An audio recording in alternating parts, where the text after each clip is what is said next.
Hey guys, Shane from Mustang Gym. Today I want to talk about your dysfunctional calf operation, okay? Or an over-tight calf causing dysfunction in your ankle movements. This is really important.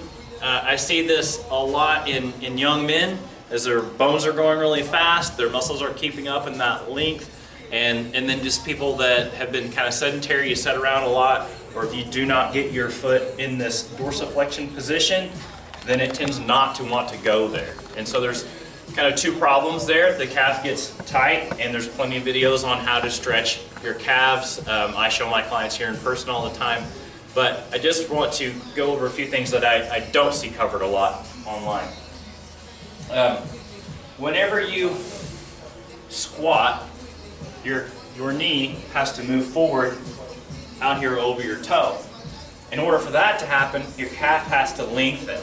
And when your calf doesn't lengthen and you squat, you see a lot of people come up on their toes. And that causes a lot of problems in your ankle. It can cause sprains and strains. But one of the bigger issues that I'm concerned about is what it does with your knees. Because whenever your calves are tight and making your heels pop up, they're also, you'll get a knee valgus, okay? Your patella has to slide up and down this track. The track has to be straight in order for it to stay on it, okay? Whenever you get that knee valgus, your patella starts to grind in the edge of that track.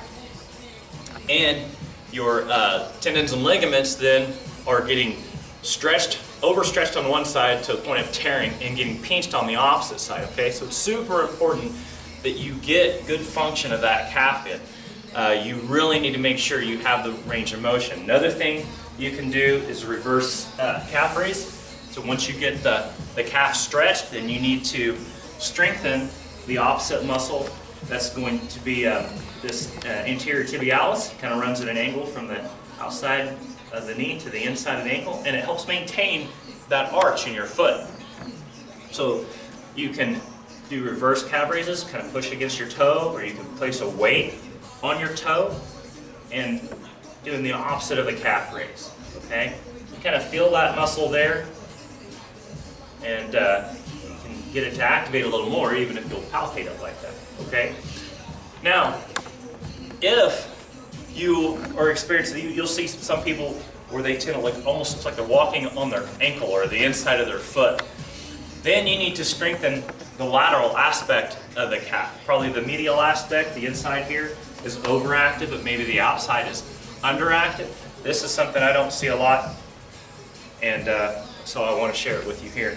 You can stand on the outer half of this Bosu ball and let it force you into that position that you don't want to be in even more, and then you need to overcome it, okay? So I would start out both feet on, or one foot on the ground, the other foot on the Bosu ball, so you can kind of ease into this until you develop some strength.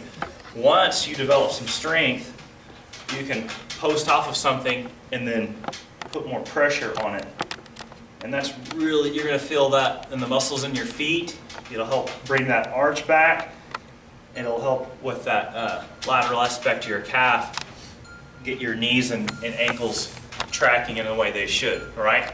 Knees should always be tracking out over your toes, not outside of your toes and not inside. Split that foot right down the middle and have them tracking that way. All right, I hope this has been helpful to you. Please get the range of motion back in your calves. Until next time, train hard and God bless.